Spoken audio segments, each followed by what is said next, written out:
আপনার ভেরিফিকেশন একবার হয়ে যাওয়ার পরও কেন নির্বাচন কমিশন আবার আপনার বাড়িতে দ্বিতীয়বার হিয়ারিং এর নোটিশ পাঠাচ্ছে? আপনি কি এমন কোনো ভুল করেছেন যার জন্য আপনার ভোটার কার্ডের আবেদন বাতিল হয়ে যেতে পারে? বয়সের পার্থক্য বা দাদুর নামের সাথে লিঙ্কেজ থাকলেই কি আপনার নামে নোটিশ আসবে? এই দ্বিতীয়বার হিয়ারিং এ না গেলে কি আপনার নাম চিরতরে ভোটার তালিকা থেকে বাদ পড়ে যাবে? আজকের এই ভিডিওতে আমি আপনাদের এই 4টি প্রশ্নের উত্তর দেব এবং সেই সাথে নির্বাচন কমিশনের পক্ষ থেকে আসা সেই নতুন তালিকার কথা বলবো, যেখানে 4 ধরনের ভোটারদের জন্য বিশেষ কড়াকড়ি শুরু হয়েছে।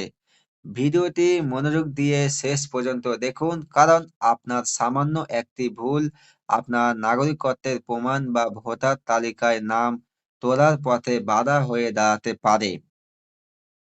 তো কেন এই দ্বিতীয়বার হিয়ারিং হচ্ছে? তো দেখুন, নির্বাচন কমিশন ডিজিটাল সিস্টেমের মাধ্যমে লজিক্যাল ডিসক্রিপেন্সি বা তথ্যের অসঙ্গতি পরীক্ষা করছে।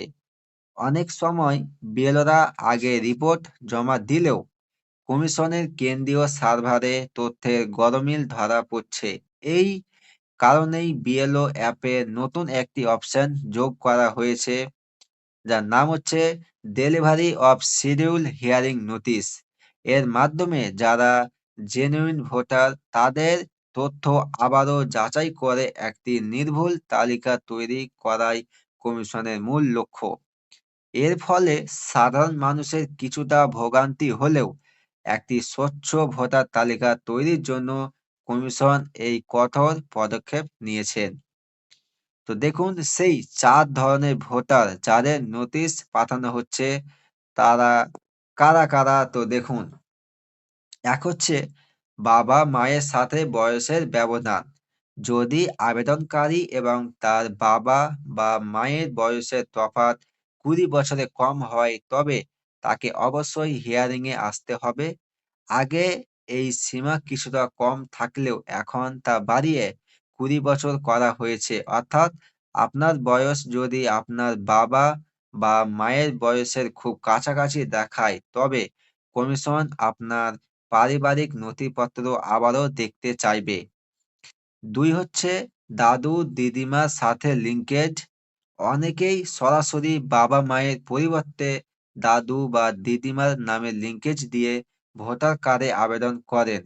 এক্ষেত্রে নিয়ম হলো দাদু বা দিদিমার সাথে নাতি বা নাতনির বয়সের পার্থক্য অন্তত 40 বছর হওয়া জরুরি। যদি এই ব্যবধান 40 বছরের কম হয়, তেমন 38 বা 39 বছর, তবে সিস্টেম সেটিকে সরাসরি অসঙ্গতি হিসেবে চিহ্নিত করছে এবং পুনরায় হিয়ারিং এর নোটিশ পাঠাচ্ছে। তো 3 কি হচ্ছে? পুরনো তালিকার সাথে নামের অমিল। 2002 সালে পুরনো ভোটার তালিকার সাথে যাদের নাম লিংক করা হচ্ছে তাদের জন্য এটি অত্যন্ত গুরুত্বপূর্ণ। পুরনো তালিকায় থাকা নামের বানানের সাথে ফার্স্ট নেম, মিডল নেম বা সারনেম যদি বর্তমানে জমা দেওয়া নথির সামান্যতম পার্থক্য থাকে, তবে কমিশন দ্বিতীয়বার যাচাইয়ের নির্দেশ দিচ্ছে। আপনাকে অরিজিনাল নথি দিয়ে প্রমাণ করতে হবে যে আপনি সেই সঠিক ব্যক্তি। তো 4 কি হচ্ছে?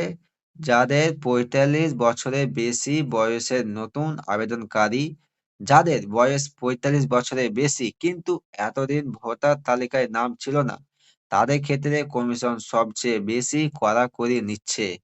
কেন এতদিন নাম উঠেনি এবং বাবা মায়ের সাথে যোগসূত্র কি, তার সঠিক প্রমাণ দ্বিতীয় হিয়ারিং এ দিতে হবে। কোনো বৈধ কারণ বা পুরনো ডকুমেন্টস ছাড়া এক্ষেত্রে নাম তোলা বেশ কঠিন হতে পারে।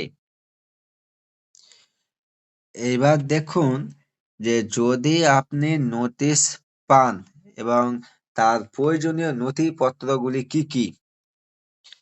তো দেখুন, যদি আপনার বাড়িতে বিএলওরা মাধ্যমে তৃতীয়বার নোটিশ আসে, তবে একদম ভয় পাবেন না। নোটিশে লেখা নির্দিষ্ট দিন ও সময়ে আপনি হিয়ারিং এর জায়গায় উপস্থিত হন। সাথে যা যা নিয়ে যাবেন: আপনার অরিজিনাল জন্ম সার্টিফিকেট বা আধার কার্ড, পরিবারের পুরনো ভোটার কার্ডের কপি, বিশেষ করে যার নাম লিঙ্কেজ হিসেবে দিয়েছেন তার, আপনার সাথে বাবা মায়ের সম্পর্কের প্রমাণপত্র, যেমন ধরুন রেশন কার্ড বা পঞ্চায়েতের সার্টিফিকেট। মনে রাখবেন, কোনো প্রকার জালিয়াতি বা তথ্য গোপন করলে এখন আর পার পাওয়া সম্ভব নয়, কারণ পুরো সিস্টেম এখন ডিজিটাল। তো এর জন্য আপনাদেরকে একটাই সমাধান দিব। তো দেখুন, নির্বাচন কমিশন চাইছে ভোটার তালিকা থেকে সমস্ত অবৈধ নাম বাদ দিতে এবং প্রতিটি জেনুইন ভোটারকে তাদের অধিকার বুঝিয়ে দিতে। প্রায় 94 লক্ষ ভোটার এই মুহূর্তে হিয়ারিং এর প্রক্রিয়ার মধ্যে দিয়ে যাচ্ছেন, যার মধ্যে আপনার নামও থাকতে পারে। তাই সঠিক নথিপত্র দিয়ে কমিশনকে সহায়তা করুন। এই গুরুত্বপূর্ণ আপডেটটি সবার আগে আমাদের জানালাম। ভিডিওটি ভালো লাগলে লাইক করুন এবং আপনার এলাকায় কার কার বাড়িতে নোটিশ এসেছে তা কমেন্ট করে আমাদের অবশ্যই জানান। নিয়মিত আপডেটের জন্য আমাদের চ্যানেলের সাথেই থাকুন।